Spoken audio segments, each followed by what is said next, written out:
Hello, good evening, and welcome back. New coronavirus variant. What do we know? And before we jump in, I've got a couple of comments saying it's a bit quiet, so I've changed my setup and boosted the volume, so hopefully I'm coming through loud and clear.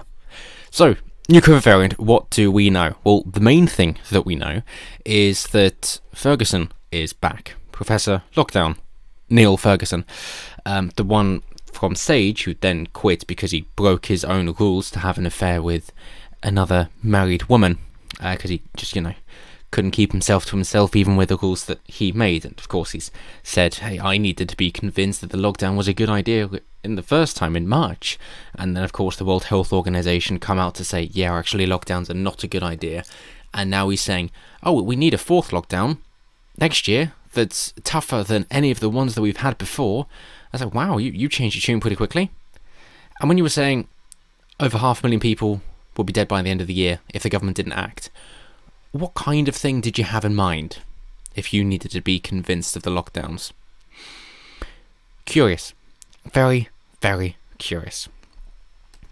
So, yes, the main reason that we have the new Tier 4s and the change to the Christmas guidance, even though, of course, we were promised that wouldn't happen, is because of Neil Down Ferguson.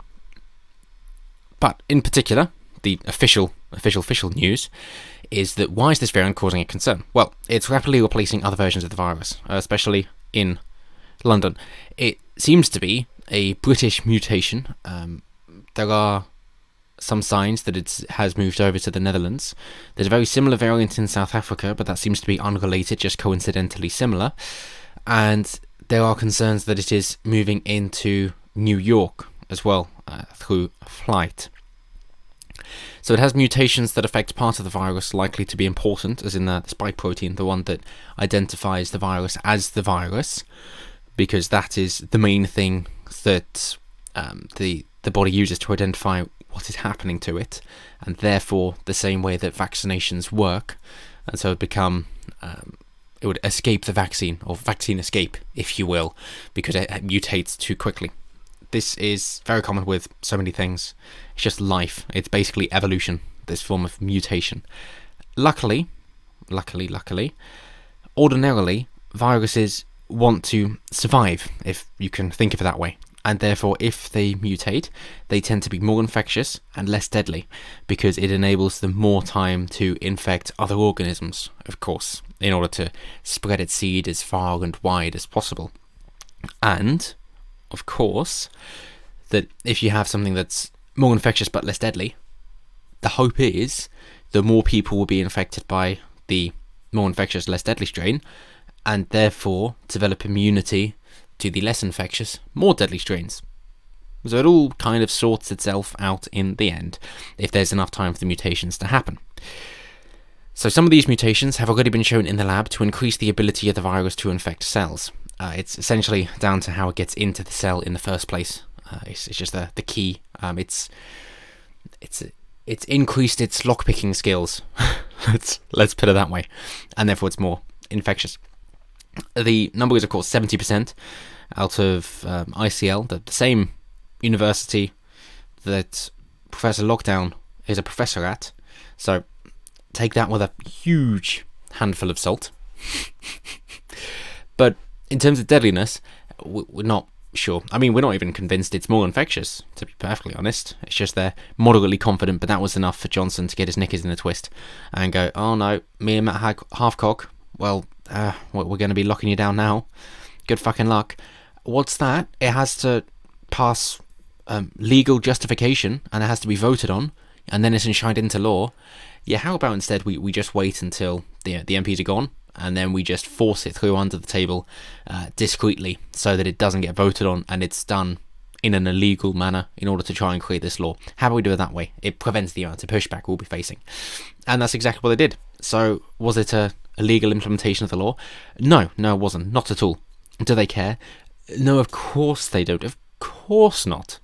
The idea is that it is supposed to be a representative democracy after all, and hey, at least 60% of UK citizens are incredibly dissatisfied, shall we say, with the handling of the virus.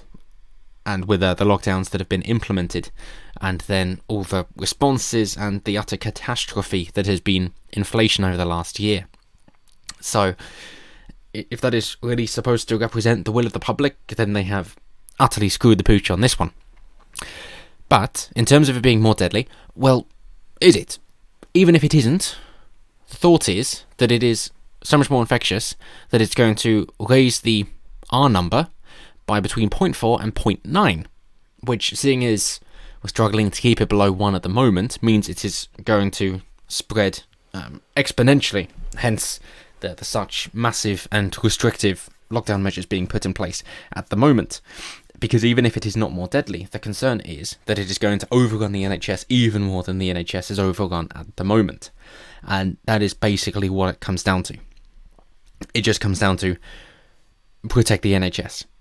And isn't it peculiar that the NHS seems to take centre stage instead of lives? Because, of course, if they say, well, it's to protect lives and to save lives and keep people happy and healthy, then you'd have to take other things into consideration. Like, well, can they afford to live, though? Are they producing anything? Is there any way that people can meet their other important, vital needs at the bottom of Lanslow's hierarchy of needs? And then you realise that no, there isn't with a lockdown, that you're not allowed to work, you can't produce, you can't eat, you don't have money for shelter. Therefore, they have to pivot away from going what is best for all of us as individuals and pick an ideological entity instead, which they've picked the NHS to enshrine as the gold standard, as the ideal thing, which is more important than us individuals. So we have to prioritise the NHS over our individual lives. Sure, they've got the save lives in a little tidbit as well, of protect the NHS, save lives, but isn't the NHS supposed to be protecting us? Isn't that the whole point it was set up in the first place? I think it's been safe to say that over the past few years it hasn't been fit for service. You could say that's bad funding, you could say that's poor management, you could say that's too much health tourism because of immigration. Whatever you wish to say, I think we can all agree that the outcome is the NHS does not do what it was intended to do, and therefore it's time to change something. And I suppose their idea of what to change is change everybody's behaviour, which seems a very roundabout and inefficient way of doing things, but nonetheless that is what they have decided to do. So in particular with this variant, that are thinking that the vaccine will still work, probably, maybe, but of course what they're also trying to do is to say, oh well, we've had a load of different mutations and it's basically the same, so it's not going to be an issue, except of course that it's different enough that if you've had the virus before, then you won't be protected against this strain, but the vaccine, which works exactly the same way, is definitely going to be okay. But then they finish up to say that if it does mutate just like other coronaviruses, as you would expect it to do so, then it will be endemic, which we've basically known for a while now that it will be, and therefore you need an annual vaccine, or maybe more often. Thankfully, the vaccines are easy to tweak. Maybe the MHRA vaccines are just as easy to tweak as regular vaccines, except of course we've already seen bad responses from the vaccines, and whether that's like lowering testosterone amounts or damaging females' placentas, then that's where you start to raise questions about if the idea is, again, population control, as Bill Gates so proudly stated, to use vaccines to lower the population, but I guess that's a bit too tinfoil hat. But it is curious to see that, it's mutating, therefore this vaccine isn't worthwhile. It's like, okay, cool. So if the vaccines aren't working, obviously we can't keep the lockdown infinitum because, hey, it was supposed to be 2 weeks in the first place and you've quickly lost public support. So how about we just learn to live with it and try and get on with our lives, and maybe it'll take quite a few people out earlier than they would have died otherwise. But unfortunately, it's going to have to come back to survival of the fittest. We can live with nature, but we can't beat nature. Nature in the end is where we all came from and where we all will end up. No, instead they're just saying, then we'll all need to be vaccinated more often, which is getting disturbingly close to Computing Forever's predictions about, have you had your vaccination? Let's just check your immunity passport. Are they all up to date? It's like, oh no, they've expired. It's time to go get another vaccine again. And it just becomes a regular part of life. But just to wrap up, it seems London is in a terrible quarantine situation. It seems as if in London, you're not allowed to enter or leave. And this is all down to a virus, a foreign threat. And the government has the answers. And it's to quarantine. So everybody in London has to remain in London and cannot leave London. If they're lucky, then they can be able to communicate with other members of London. If it's for their job, for example, if you're rescuing an animal because it's animal welfare, then you can. Not if it's because you want to deliver some homemade food to your elderly relatives. No, of course not. But that is London.